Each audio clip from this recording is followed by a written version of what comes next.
Superior blends of premium coffee. Roasted fresh in Zionsville, Indiana. Darren's Coffee satisfies the casual and the connoisseur. Scott Horton Show listeners, visit darrenscoffee.com and use the coupon code SCOTT at checkout for free shipping. darrenscoffee.com. Because everyone deserves to drink great coffee. Hey, y'all, Scott Horton Show. I'm him, and the website is scotthorton.org. I got 4,000-something interviews there going back to 2003 at scotthorton.org, and sign up for the podcast feed there. Follow me on Twitter at Scott Horton Show. Introducing Marc Hyden. He is the national coordinator of conservatives concerned about the death penalty. Welcome back to the show. How are you doing, Marc? I'm doing great, Scott. Thanks for having me back on. Very happy to have you here. And you got some news. You guys are doing a public appearance, a pretty big one, huh? We're going to be back at the Young Americans for Liberty National Convention in Washington, D.C. This is actually our fourth year in a row going. It's always a great experience, and it's great to meet so many people who are naturally skeptical of government power and, because of that, very opposed to the death penalty. Yeah, all right, now, so here's the thing, and I know you know, and we always talk about this because we have to. Most libertarians, strange to me, but most libertarians seem to come from the right. And really, you don't have to be a right-winger at all. You could be as liberal as can be. And you read some of the true crime stories going around in this country, and you think, hey, man, I really don't care what you do to this guy. Caught red-handed, eyewitnesses everywhere, admits it, no doubt. The victim is very young and very helpless. And, I don't know, throw him into a volcano or burn him with a blowtorch. See if I care. So talk me out of that position, because you got to admit some of these people deserve something horrible, if only the needle. Oh, and I completely understand that sentiment, and I think a lot of people probably share that. However, that's kind of a theoretical view of the death penalty, because what you have to do is look at what the death penalty does in practice and what it does as a program-wide, because we don't have specific programs for specific instances like you're talking about. We have to have a bigger death penalty program, and to have that in place guarantees that innocent people will fall through the cracks. So if you want to be able to execute the worst of the worst, some of those terrible cases that, those hypothetical ones that you mentioned, then you have to accept that a few innocent people are going to get caught up in that. And that's not a game that we really want to play. I mean, I'm pro-life, and I'm very proud of that. And I don't think killing innocent people is related to a pro-life view at all. But beyond that, let's say, Scott, that you still want to execute some of the worst. You have to ask yourself, what do you want to get out of this? If you want to deter crime, then I can tell you that won't happen, because the death penalty doesn't deter murder. Several studies have shown that, and in fact, states that have repealed the death penalty saw their murder rates go down afterwards. And then you may say, well, I want the death penalty to help murder victims' friends and family members. And that's very understandable. However, the way the system is structured, they tend to find it really harmful because it's long, drawn out, and they have to relive the worst moments of their lives repeatedly and publicly, so they don't get any closure. And then when you look beyond that, it's just a costly government program that is millions of dollars more than life without parole. So I think this is pretty much your quintessential big broken government program. Yep. Well, and of course, you know this, with a title like Conservatives Concerned About the Death Penalty, you know that. I mean, I guess I should ask you, how stiff is the resistance you get from the rank and file Republicans who are, Trump, he's making this a slogan for his campaign, wondering how can he appeal to the broader right? Law and order. That's what severe punishment for criminals. And again, I'm as libertarian as you. I'm not for any government programs at all, actually. I'm more libertarian than anybody, as libertarian as I can possibly be that I can think of. I really don't want him doing anything, but man, I can't help but think that life in prison without the possibility of parole is way too good for some of these, private sector criminals in the news. Never even mind the war criminals and all that. And it might be too good, and I'm sure you can make a very compelling case that it is too good. But you have to if you want to be able to execute them, you have to take the bad with the perceived good. And right. For me, the negatives far outweigh any sort of positives. But to go back to the first part of your question, how is it with working with my fellow conservatives and some of the people that might be perceived as the establishment Republicans? And it's been great. We've been to CPAC, as you know, many times, 4 times in a row, and it's been overwhelmingly successful. And we work with people inside of the party, in Tea parties, and other Republican clubs. I can tell you in Florida, the chairman of the Federation of the Young Republicans, as well as the vice chairman, have both endorsed us. So there's support for repealing the death penalty, and for good reasons, from all corners of the conservative world.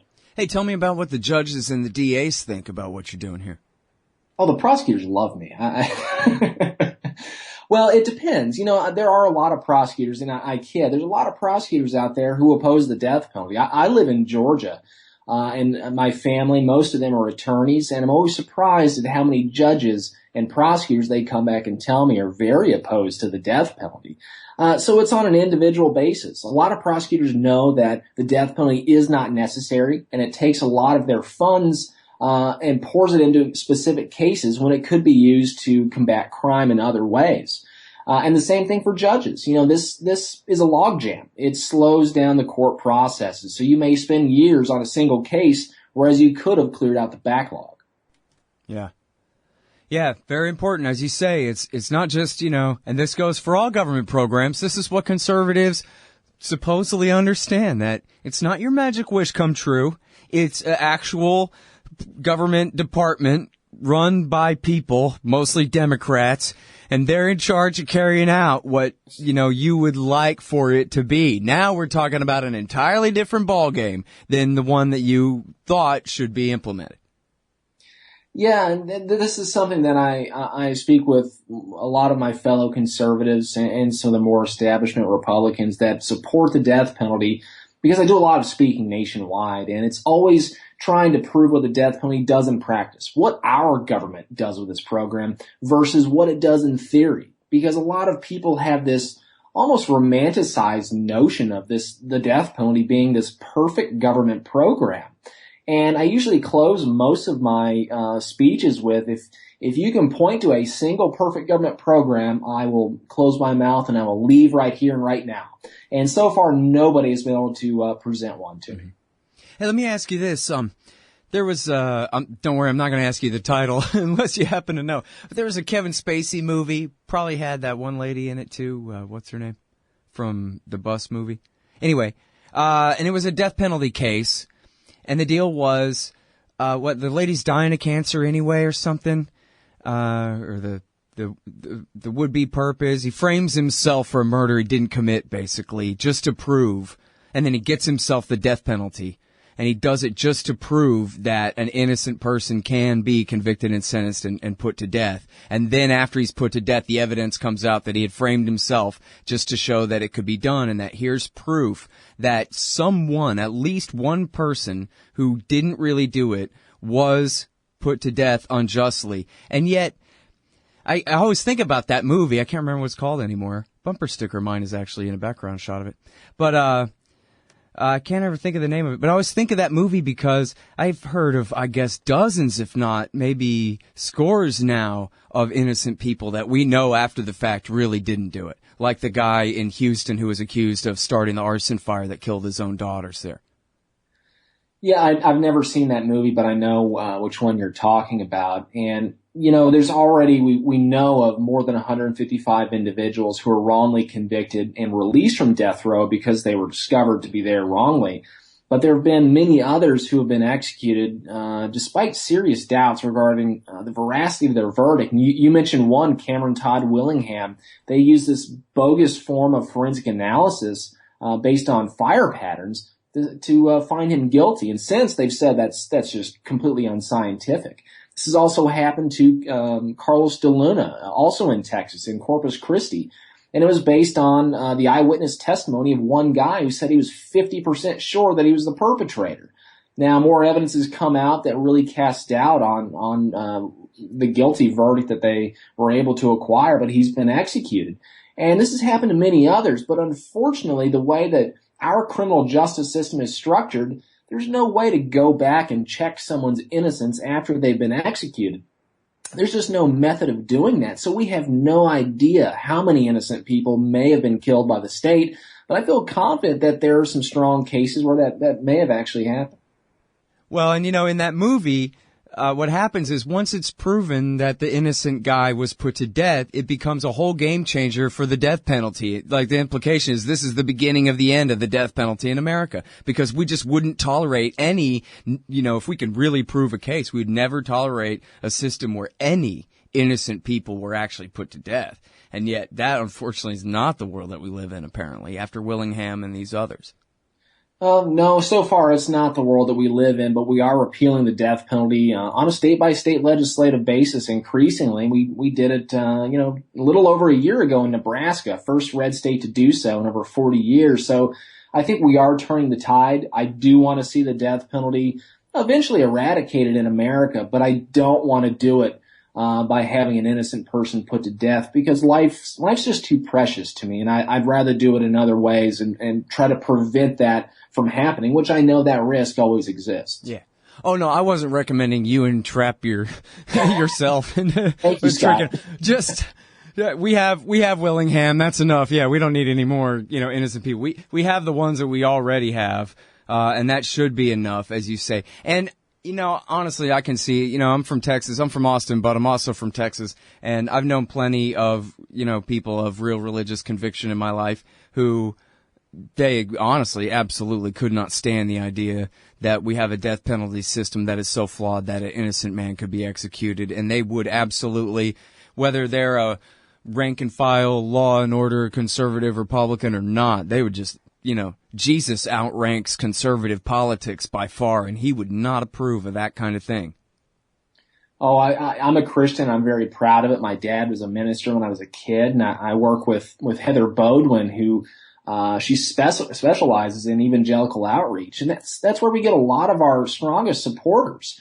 Because you're right. I mean, if you're going to live your life living in trying to live up to the example of Jesus, you do have to ask yourself, who would Jesus execute? And that is a pretty tough question to answer if you're wanting to say that he's going to execute someone, because Jesus stopped the execution of the adulterer, and he said, "Those without sin cast the first stone, turn the other cheek," and to treat people with love. So I think there's an excellent example for us to follow in that of Jesus.